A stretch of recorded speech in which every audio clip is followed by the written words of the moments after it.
Okay, so we all know the superhero Spider-Man. He's a teenage kid who swings around New York City on his little synthetic web shooters that he made himself. But spider silk by itself is already pretty strong, so does he really need synthetic web shooters, or can regular old spider silk still do the trick? Let's find out.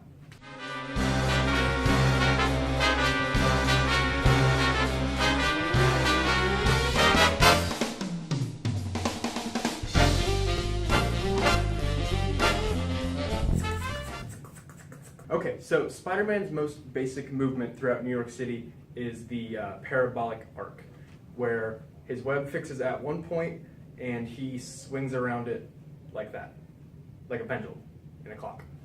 Okay, so this parabolic arc is what our web is going to need to be able to withstand. And when Spider-Man is swinging, his greatest apparent weight is here right at the bottom of the arc. So when Spider-Man is in this situation, we have his web, Spider-Man, which is going to be a sphere. We have his velocity going that way. We have gravity pulling him down, and we have a tensile strength in the web going up. Okay, so when Spider-Man is in his swing, when he's physically swinging down, we can find two different radii. We can have that radius, and we can have that radius, the straight line radius. And then we have a distance between the two, which we'll call d for distance. So at this instantaneous point, his velocity is tangential to his arc. So his velocity is coming straight off like this. Velocity. At this radius, at this point in his swing, he has another velocity pulling him this way.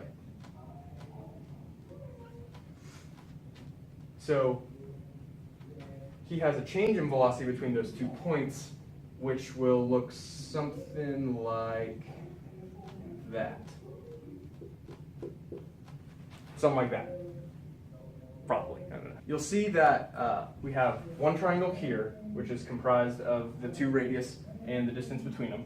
And then we have three vectors here, which we could make to make a similar triangle to this one. So let's do that. So they don't look very similar, but in terms of the math behind them, they are. Just my poor drawing abilities don't know how to draw to scale. So when we're looking at these two triangles, we can see a relationship. We can see this segment is similar to this segment, so we can get d over r is equal to, on this triangle, delta v over v. So his change in velocity over his velocity at that point. And we know in physics land, there is a direct relationship between this equation and this equation that I'm about to write, once you substitute in some variables and move some things around.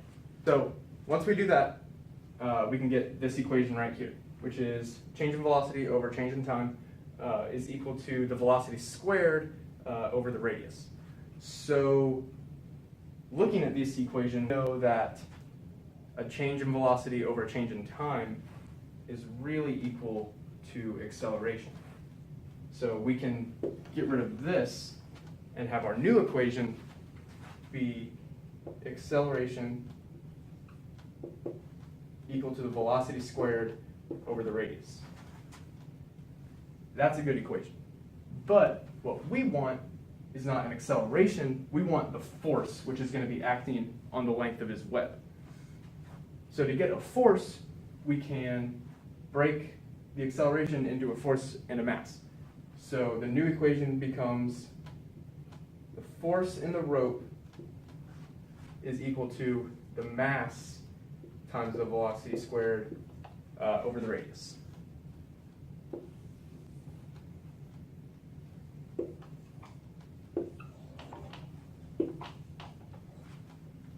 That's that's the equation we want.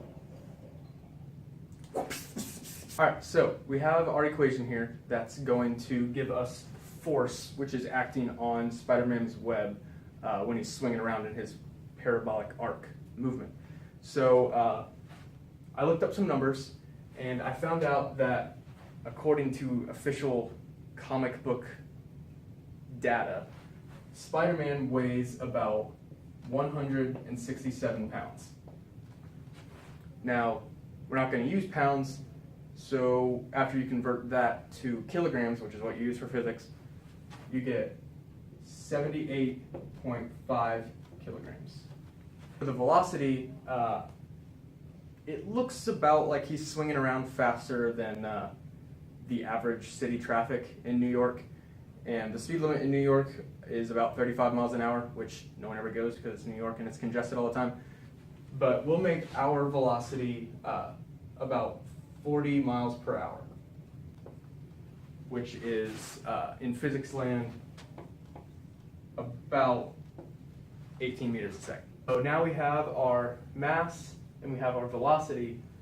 We just need a length of web. So let's say that Spider-Man spins about a 20-foot length of web. Not very far, but enough to get the job done.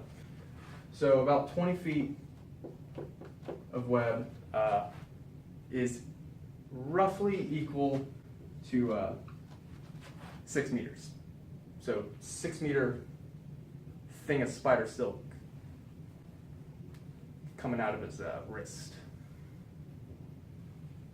So we have our numbers here for our strength equations, so let's plug them in and see what we get. Okay, so we plugged them in. Now let's see what kind of force this Spider-Man is going to be putting on his spider silk. So after plugging in our numbers into our equation, we get about 4,100 newtons, which seems like a lot of newtons.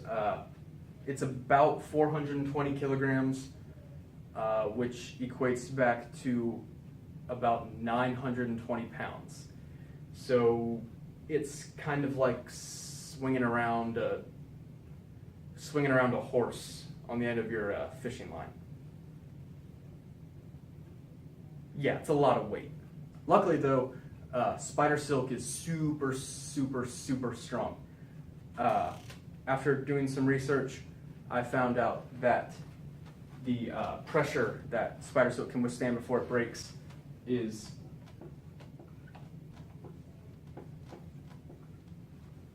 1.75 gigapascals of pressure before it snaps. That is a very, very, very large number.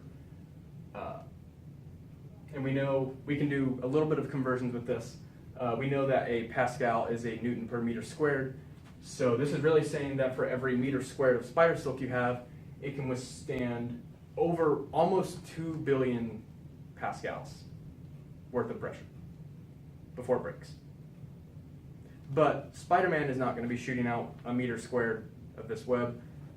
He's probably going to be shooting out something a little more small, probably about that big, give or take. I don't know. So we can change this to newtons per meter squared, which is what pascals are. So that's the same thing as saying gigapascals. Now it's just in newtons per meter squared, which is something that we can work with. If we want to change this to a cross-sectional centimeter, about the size of that dot, we just set up a really easy proportion. So setting up this proportion, all we have to do now is solve for x, and that will tell us how many newtons our web can withstand per cross-sectional centimeter before it breaks. So let's do that right now. Okay, so this is how much our spider silk can withstand before it'll break. That's plain old natural spider silk.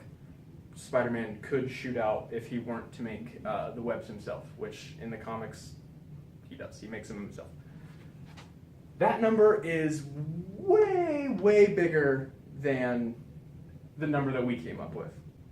What's really important in our equation though is velocity, because it gets squared. So you can plug in huge numbers for velocity before you'll get anywhere close to something this big. So yeah, turns out Spider-Man does not need to make his synthetic spider silk himself. He can just use the all natural stuff, because spider silk is pretty spectacular stuff.